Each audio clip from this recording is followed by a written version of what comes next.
வணக்கம். இன்னைக்கு உருளைக்கிழங்கு உளுந்து போண்டா எப்படி செய்யலாம்னு பார்க்கலாம். அதுக்கு 150 கிராம் அளவுக்கு உளுந்த நான் 1/2 மணி நேரம் ஊற வச்சு வச்சிருக்கேன். 2 தேங்காய் பீசஸ் தான் நான் இந்த மாதிரி பொடியா கட் பண்ணி வச்சிருக்கேன்.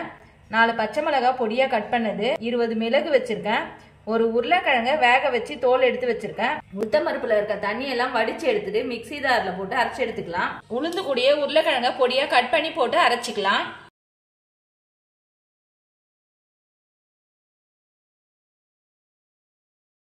அரைச்சதை ஒரு பாத்திரத்துக்கு மாத்திக்கிறேன்.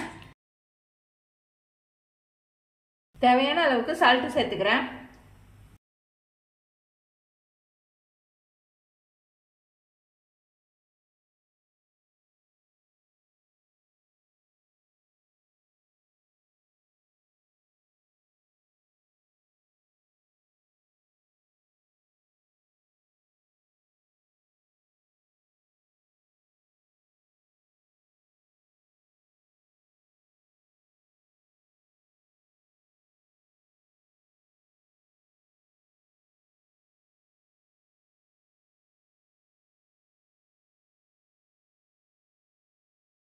இப்போ மாவு நல்லா கலந்தாச்சு. இதை குட்டி குட்டி போண்டாவா போட்டுக்கலாம்.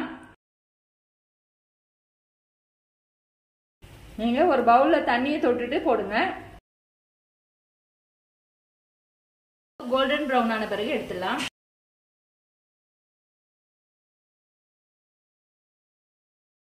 மேல கிறிஸ்பியாவும் உள்ள சாஃப்டா இருக்கக்கூடிய உருளைக்கிழங்கு போண்டாவை நீங்களும் வீட்டுல செஞ்சு பாருங்க. செஞ்சு பார்த்துட்டு எப்படி இருந்துச்சுன்னு சொல்லுங்க. லைக் பண்ணுங்க, ஷேர் பண்ணுங்க, கமெண்ட் பண்ணுங்க, சப்ஸ்கிரைப் பண்ணுங்க.